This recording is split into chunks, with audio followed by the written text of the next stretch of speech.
Hello, friends. My name is Iris Josephina. I'm your host, and you are listening to the Planting Seeds podcast. On the Planting Seeds podcast, we explore how we can cultivate a more gentle relationship with our cyclical bodies, the earth, each other, and the world around us through using our senses, science, the subtle, and the secret. On Planting Seeds, we talk about all those topics you've always wanted to talk about.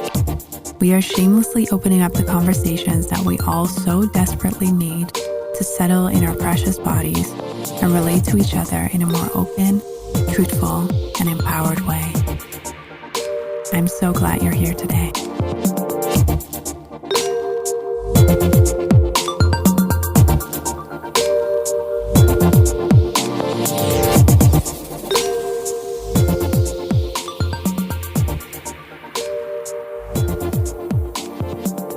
Hey friends, welcome to the first episode of the Planting Seeds podcast.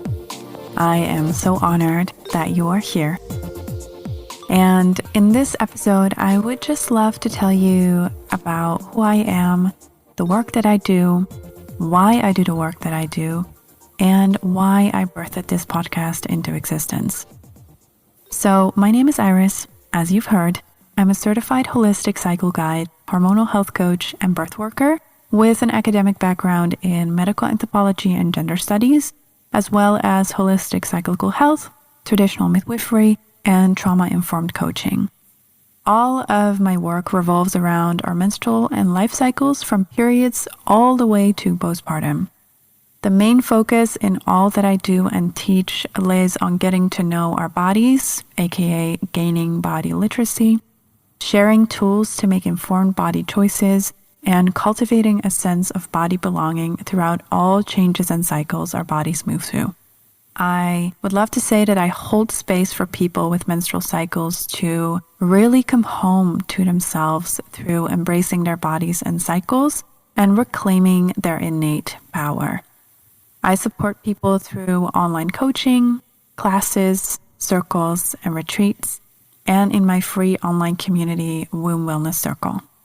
You can find more information about me and my work via cycleseeds.com.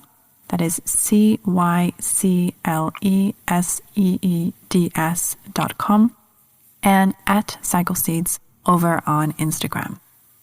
Now, let me tell you a little bit about how I got into all of this. So my journey really started when I was on hormonal birth control myself, and when I made a transition from one pill to another.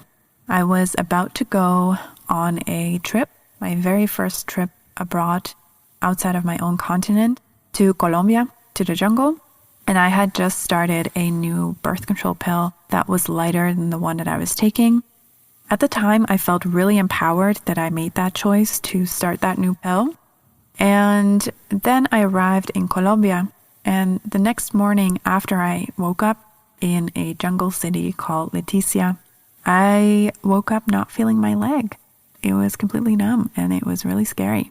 Then I called my doctor and he told me to immediately stop taking my birth control, and that's what I did. 26 hours later, the feeling in my leg got back, but I got really scared. Fast forward a few months later, I didn't feel comfortable not using birth control. And then at the time I was moving to LA and I started another pill, and I went on my journey to study in LA. And a couple of months in, I started to feel really bad. I was really tired. My skin was breaking out. My hair was falling out. I felt nauseous most of the time. And I was just extremely tired no matter what I did.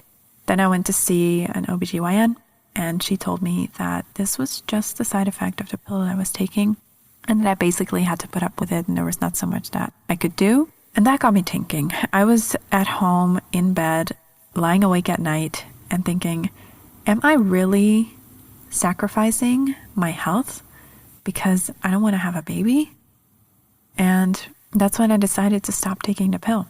And that is also when I decided to experience my own menstrual cycle that I did not experience for a long time. And this is really when my own curiosity was sparked, when I really started to research everything. I was very fortunate to be studying in LA at UCLA at the time because I had access to a very big library and a very big database because I was a student there. And that is when I downloaded all the articles I could find that were available back then.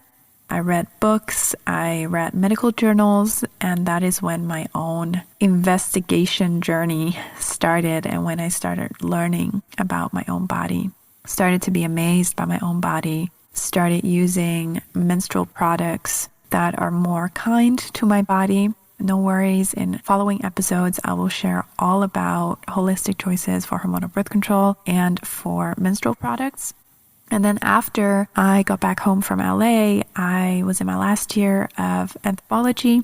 I decided to do a specialization in medical anthropology. And because I was studying about my body so much and about my cycle so much, I really developed this fascination for all the things that our cycles can potentially move through. And one of these things was pregnancy, birth, and postpartum. So I decided to focus my final anthropological research on pregnancy and birth experiences among people in a very small village in India.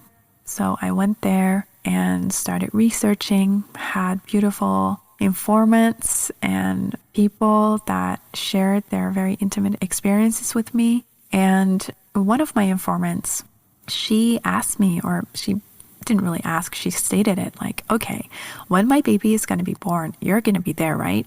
And I was very young at the time and I was like, okay, this is probably good for my data. Let's do this. So I ended up assisting and attending the birth of her baby, which took place in a very small health center in the middle of nowhere in the south of India.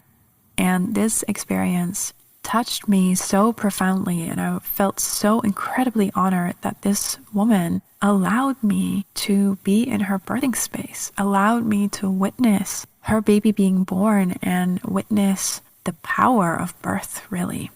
And one of the things that I felt when I was in that room while she was birthing her baby is that I noticed that this energy in the room was very similar to the energy in the room when my dad passed when I was 19.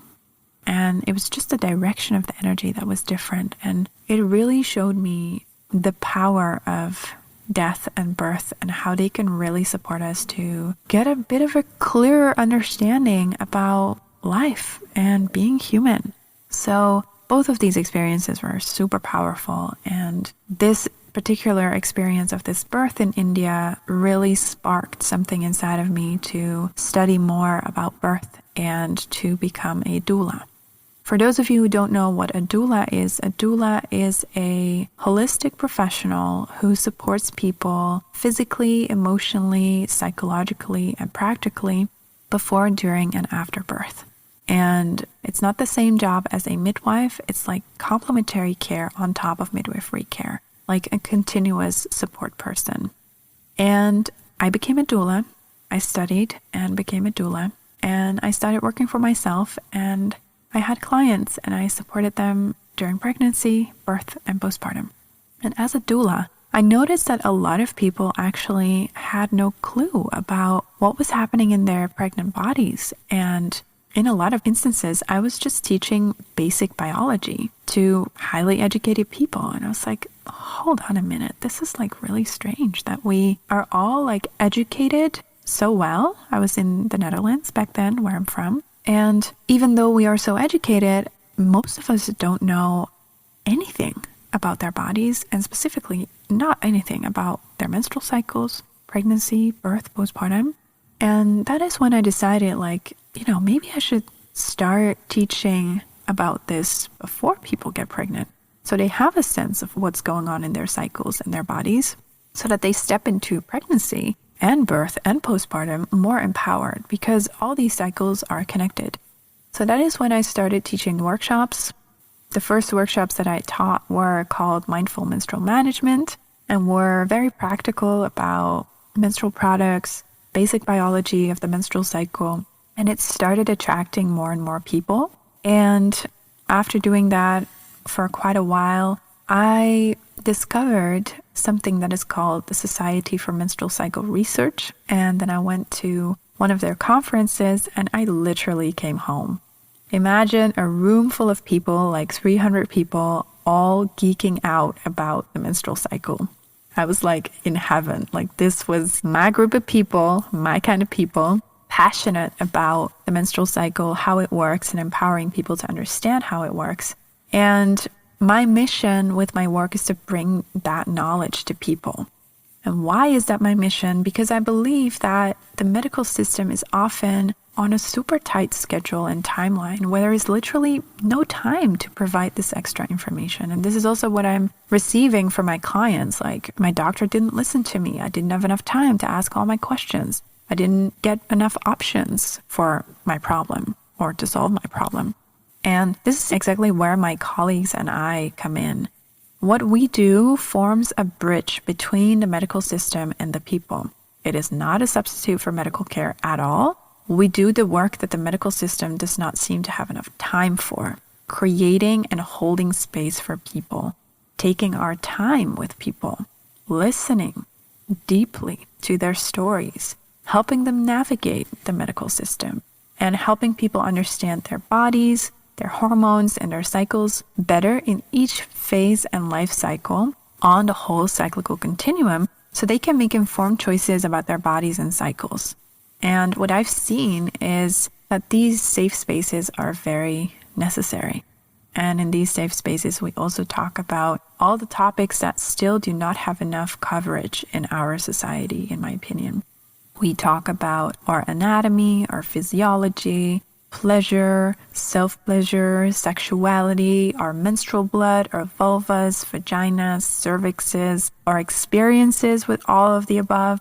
And it is really my mission to create spaces where I can hear sighs of relief, or I can sense people's weight falling off their shoulders, or I can see that their eyes say, finally, somewhere I can truly belong, where I can feel safe, where I can drop my mask and just be me. And my wish for all the people that I'm supporting is that they step out of that space more like themselves, more at ease in their precious body.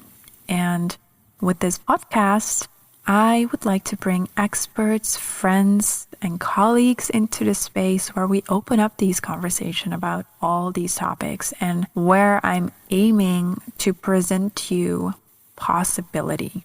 I want to show you what those conversations can look like to inspire you to have them in your own life.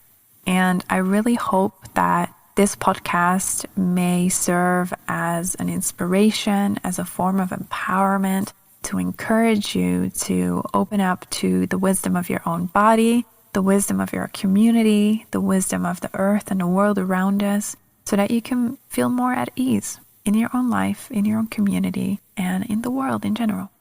And I really hope that this introduction gave you a clearer understanding of who I am, what I do, why I do what I do, and why I birthed the Planting Seeds podcast into existence.